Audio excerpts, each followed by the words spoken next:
Bem, então agora vamos resolver alguns exercícios sobre sistemas de equações lineares e não lineares.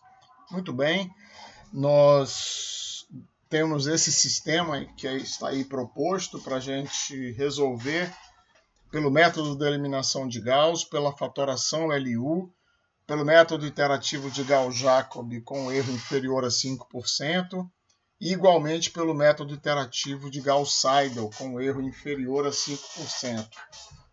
Adicionalmente, vamos resolver este sistema de equações, que está aí apresentado, este sistema de equações não lineares pelo método de Newton, com erro global inferior a 10 a menos 3.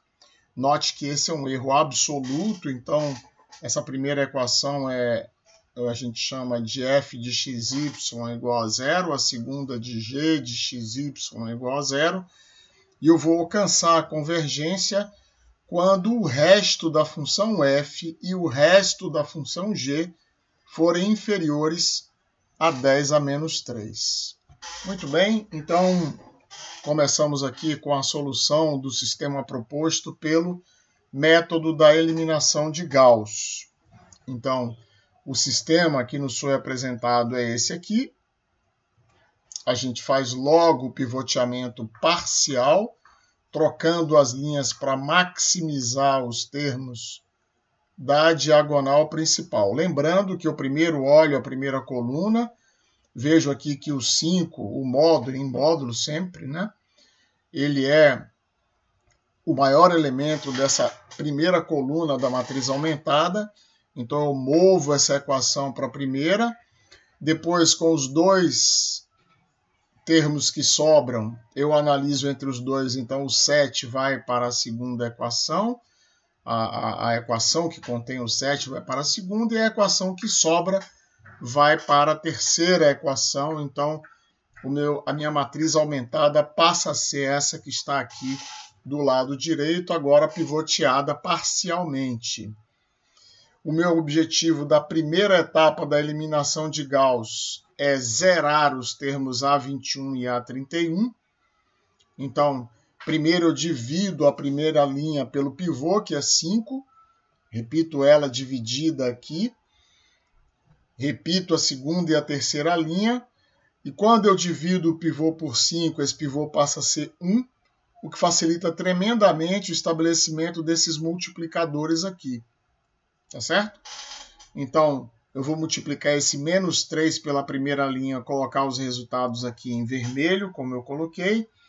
O menos 2 pela primeira linha, coloco aqui os resultados que estão em vermelho aqui. Faço as somas e chego no fim da primeira etapa aqui ao lado. Então, para que a gente tenha uma ideia, esse 38 sobre 5, por exemplo, é o resultado de 7 mais 3 quintos. Dá 38 sobre 5, 21 sobre 5 aqui, 5 menos 4 quintos, e assim sucessivamente para todos os demais termos da minha matriz aumentada. A mesma coisa, esse 9 quintos aqui, nada mais é do que 6 menos 21 sobre 5, né? Então, isso acontece tanto para os coeficientes como para os termos independentes. Bom, então agora, na segunda etapa, o meu objetivo é zerar o meu A32, certo? Então, divido a segunda linha agora pelo pivô, coloco ela já dividida aqui, a primeira linha não vai ser alterada mais, nem a segunda linha também não vai. Então, agora, o multiplicador desse 7 quintos para que ele vire zero é menos 7 quintos. Eu multiplico esse menos 7 quintos pela segunda linha, que é a minha referência agora na segunda etapa, certo? Coleciono os resultados aqui, faço as somas e chego aqui nessa nova matriz, onde eu posso agora resolver o sistema. É uma matriz triangular superior, certo? E eu posso resolver finalmente esse sistema por retrosubstituição, começando pela última linha. Então, o meu x3 é 185 sobre 182. O meu x2 é 9 sobre 38, mais 8 sobre 19 vezes x3, que é igual a 121 sobre 182. E o meu x1 é 7 quintos, menos 2 quintos vezes x3, e mais 1 quinto vezes x2, passa para o outro lado com sinal positivo. E o meu x1, portanto, finalmente dá 205 sobre 182, e a minha solução aqui se encontra 205 sobre 182, 121 sobre 182, 185 sobre 182. Ok? Então vamos para o nosso segundo exercício. Antes disso, a gente pode, isso é uma operação que não é obrigatória, certo? Mas nós podemos verificar se a solução que a gente calculou está correta. E a melhor forma de fazer isso é substituindo a solução nas equações originais para ver se essa solução ela verifica o sistema de equações. Então, eu estou substituindo aqui o meu vetor solução, 205 sobre 182, 121 sobre 182, 185 sobre 182, e ele verifica as três equações. Perfeito? Então, eu tenho certeza de que essa solução está correta. Bom, então, no nosso segundo exercício, a gente resolve esse mesmo sistema. Aqui eu já tenho a minha matriz de coeficientes pivoteada, certo? Lembrando que as fatorações, ao contrário das eliminações, elas operam sobre a matriz de coeficientes. Eu não vou incluir o vetor de termos independentes aqui. Então, aqui à esquerda se encontra a minha matriz de coeficientes. Então, eu vou tratar de, da mesma forma, zerar na primeira etapa os termos A21 e A31. Para isso, o multiplicador da primeira linha, para que eu some com a segunda, é menos 3 quintos. Mas a gente viu na aula que, apesar do multiplicador ser menos 3 quintos, aqui eu vou guardar mais 3 quintos. Certo? Eu vou pegar esse menos 3 quintos, que eu guardei o oposto dele, que é 3 quintos, e vou multiplicar pela primeira linha. E vou subtrair esse 7, por exemplo, de 3 quintos vezes menos 1. Portanto, quando eu subtraio, eu troco o sinal, vai dar 7 quintos mais 3 quintos, certo? O menos 2 que aqui se encontrava vai ser diminuído de 6 quintos, e assim eu faço com todos os outros, e chego a essa segunda equação. Lembrando que aqui eu estou, em vez de colocar os zeros, aqui eu estou guardando os multiplicadores, porque adiante eles vão compor a matriz L, certo?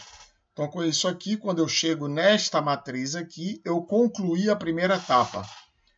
Para ir para a segunda etapa, então, eu agora defino o multiplicador da segunda linha para zerar o meu termo A32, que é 7 quintos. Portanto, esse multiplicador é menos 7,38, que eu vou guardar aqui com sinal positivo. Tá certo? Então, faço a mesma coisa.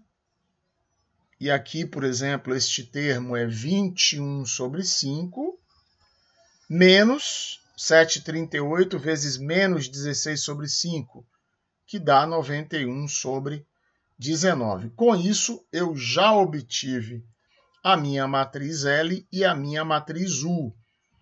A matriz U é a matriz azul.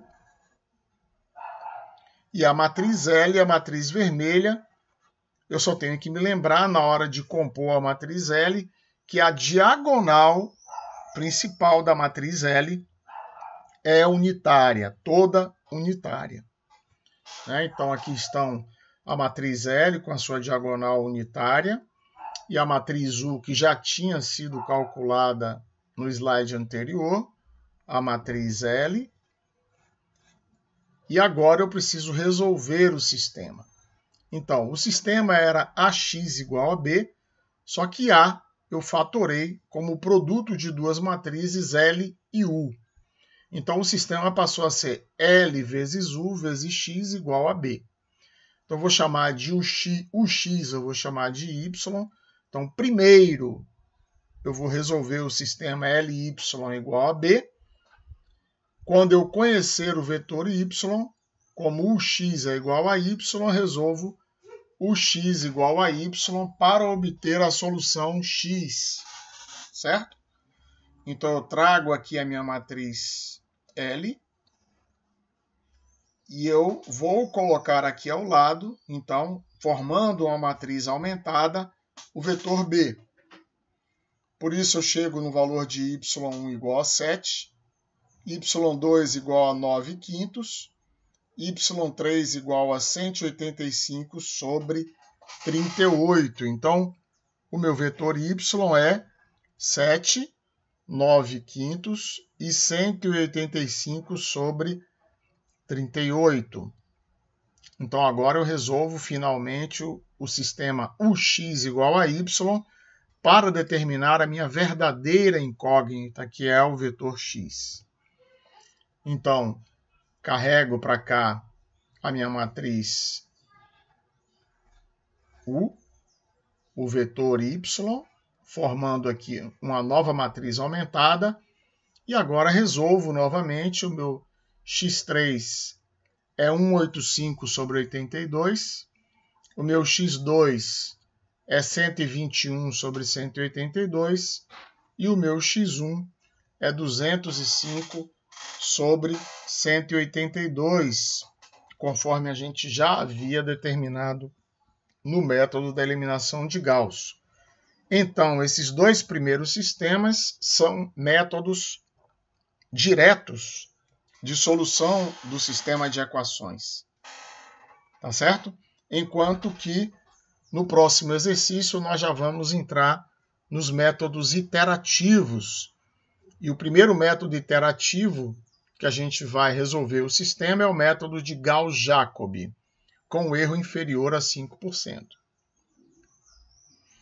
Então, eu primeiro preciso saber se esse sistema é convergente, se ele pode ser resolvido pelo método de Gauss-Jacobi. Para isso, eu vou aplicar o critério das linhas, certo?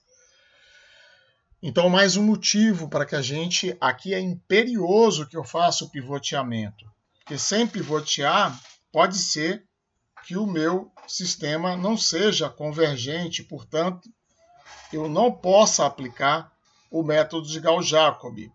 Então, por isso, eu faço pivoteamento. Depois que eu faço o pivoteamento, eu determino os valores dos alfas. Então, o alfa1 é o módulo de A11 mais o módulo de A12 mais o módulo de A13 dividido pelo módulo de A11. Portanto, meu alfa1 é 3/5. Meu alfa2 é o módulo de A21 mais o módulo de A23 dividido pelo módulo do meu A22. Portanto, o meu alfa2 é 5/7. O alfa3 é o módulo do A31 mais o módulo do A32 dividido pelo módulo do A33. Meu alfa3, então, é 3/5. Como os três alfas deram inferiores a 1, então eu sei que o meu método será convergente. Para as funções de iteração, muito simples de definir. Na primeira equação, eu isolo a incógnita x1. Na segunda equação, eu isolo a incógnita x2. E na terceira equação, eu isolo a incógnita x3. Para eu começar a processar as iterações, eu determino um valor inicial de x1, x2 e x3, fazendo anteriormente, criando a solução anterior a essa hipotética, onde os três são zero, certo? Então, essa é uma grande diferença do método de Gauss-Jacob para o método de Gauss-Seidel. Para determinar na iteração I qualquer os valores de x1, x2 e x3, eu utilizo todos os valores determinados na iteração anterior. Aqui, por exemplo, na iteração 2, eu utilizo para determinar x1 o valor de x2 da iteração anterior e o valor de x3 da iteração anterior. A mesma coisa para determinar o valor de x2. Eu também utilizo para determinar o valor de x2 na iteração 2, os valores de x1 e x3 determinados na iteração 1. E a mesma coisa para determinar o valor de x3 na iteração 2. Eu utilizo os valores de x1 e de x2 determinados na iteração anterior, que nesse caso é a iteração 1. Né? Então, assim prosseguem as iterações. Na primeira, como eu disse, eu crio uma solução, digamos, de iteração menos 1, digamos, que seria x1 igual a 0, x2 igual a 0, x3 igual a 0. E determino x1 igual a 1,4, x2 igual a 0,85 e fração, x3 igual a 1,6. Para prosseguir para a primeira iteração, eu uso esses valores para gerar os três valores da iteração seguinte, assim eu completo esse quadro. O D máximo é o máximo dessas distâncias aqui, da diminuição entre os valores de x1 na iteração I menos o valor de x1 na iteração I menos 1, o valor de x2 na iteração I menos o valor de x2 na iteração I menos 1, o valor de x3 na iteração I menos o valor de x3 na iteração I menos 1. Eu coleciono esses três valores e tomo o maior deles em módulo para determinar o meu valor de D máximo. O x máximo é mais fácil ainda. O x máximo eu apenas analiso os valores na iteração I de x1, de x2 e de x3 e vejo em módulo qual deles é maior e lanço aqui. E o meu erro vai ser o resultado da divisão do D máximo pelo x máximo, que nesse caso da primeira iteração deu 78,5%, e que na quarta iteração já deu inferior a 5%, igual a 4%, portanto. Então, a minha solução, com erro inferior a 4%, é esse conjunto de valores aqui, que nada mais é do que x1 igual a 1,1387, x2 igual a 0,66272, x3 igual a 1,0261. Então, para o método iterativo de Gauss-Seidel, as funções de iteração são as mesmas, é claro que o sistema é o mesmo, vai mudar o cálculo dos betas para a satisfação do critério de convergência, que é conhecido como critério de Sassenfeld, e a condução das iterações. Então, meu beta 1 é igual a alfa 1, mais o beta 2. Para calcular o beta 2, como eu já conheço o valor de beta 1, eu vou introduzir o valor de beta 1 aqui no cálculo de beta 2, ou seja, o meu A21 vai ser multiplicado por beta 1. Mas o A23 não será multiplicado por beta 3 porque eu ainda não conheço o beta 3. Certo? Então, meu beta 2 é igual a 19 sobre 35. Já no cálculo do beta 3, os beta 1 e beta 2 já são conhecidos. Portanto, eu multiplico meu A31 por beta 1 e meu A32 por beta 2. E divido pelo módulo do meu A33. Meu beta 3, portanto, é 61 sobre 175. Então, eu posso processar as iterações. Então, como é que eu processo as iterações? Novamente, eu faço esse termo aqui em cima, eu crio uma solução anterior virtual, onde x1 é 0, x2 é 0, x3 é 0. Determino o valor de x1. Mas, para determinar o valor de x2, eu já conheço x1. Então, eu vou usar o x1 para determinar o x2. Quando eu for determinar o valor de x3, eu vou usar o valor de x1 e o valor de x2, porque já são conhecidos. Tá certo? E assim eu faço nas demais iterações. Ou seja, no valor de x2, dentro da função de iteração de x2, eu vou usar x1 igual a 1,4 e x3 igual a 0, porque eu ainda não calculei o valor de x3. Mas para determinar o valor de x3 na iteração 0, eu vou usar 1,4 na função de iteração, que é o valor de x1 recentemente calculado. Vou usar o 0,25 e fração aqui, que foi recentemente calculado também, para determinar esse 0,98857. Então, para cada variável, eu vou sempre usar os valores mais recentes na função de iteração. E assim elas avançam. Então, esse método ele converge mais rápido. São necessárias menos iterações.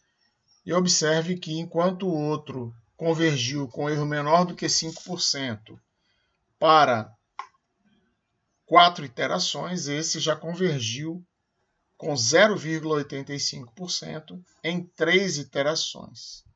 Tá certo? Então, a minha solução, com erro inferior a 5%, é esse conjunto de valores aqui. x1 igual a 1,1281, x2 igual a 0,66417, x3 1,0159. Por fim, a solução do sistema de equações não lineares que foi proposto. O meu sistema é, primeira equação, x2 vezes ln de y mais a raiz quadrada de x2 mais y2 menos 5 igual a 0. Segunda equação, xy mais x2 mais y2 menos 20 igual a 0. Então, a primeira equação eu vou chamar de f e a segunda equação de g. Então, a minha primeira preocupação é obter uma aproximação inicial da minha solução. Então, o que eu faço? Eu vou transformar tanto a função f de xy quanto a função g de xy em funções de uma variável, dando valores fixos a y. Ou também posso fazer dando valores a x. Se eu der valores a y, eu transformo numa função unicamente de x. Se eu der valores a x, eu transformo numa função unicamente de y.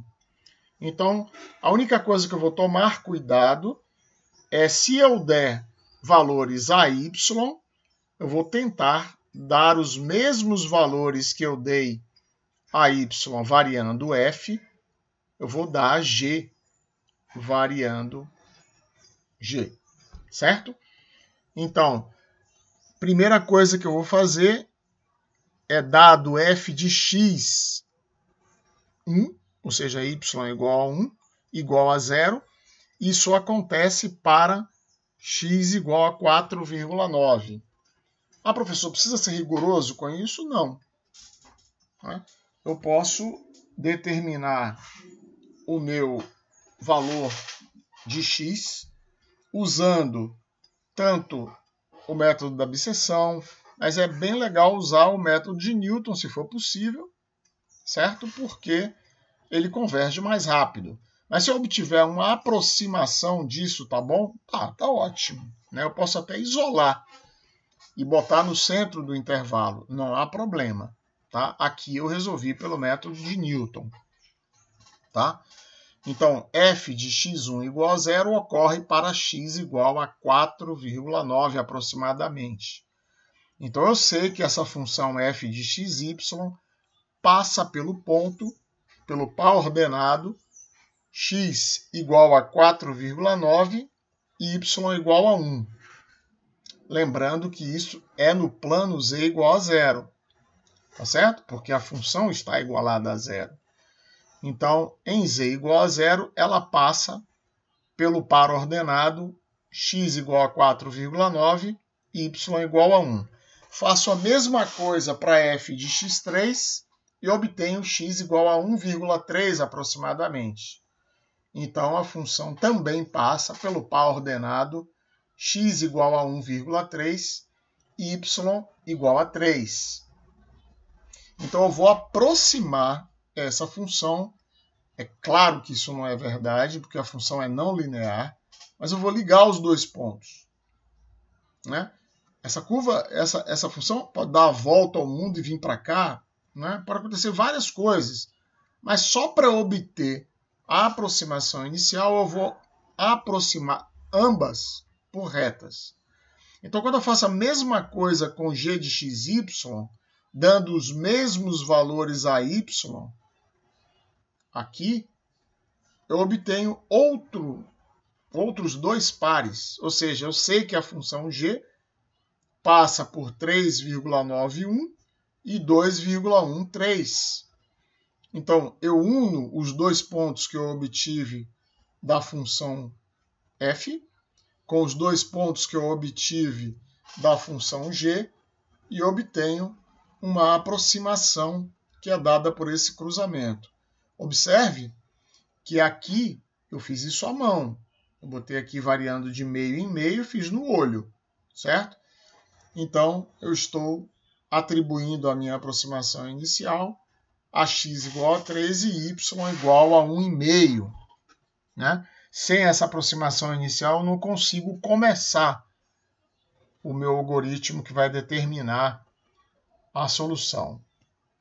Muito bem, então para ajudar, né, inclusive isso pode ser feito no Excel, para ajudar na condução das iterações, a gente pode criar uma função matricial de duas variáveis que vai calcular o jacobiano do sistema em cada iteração que eu fizer.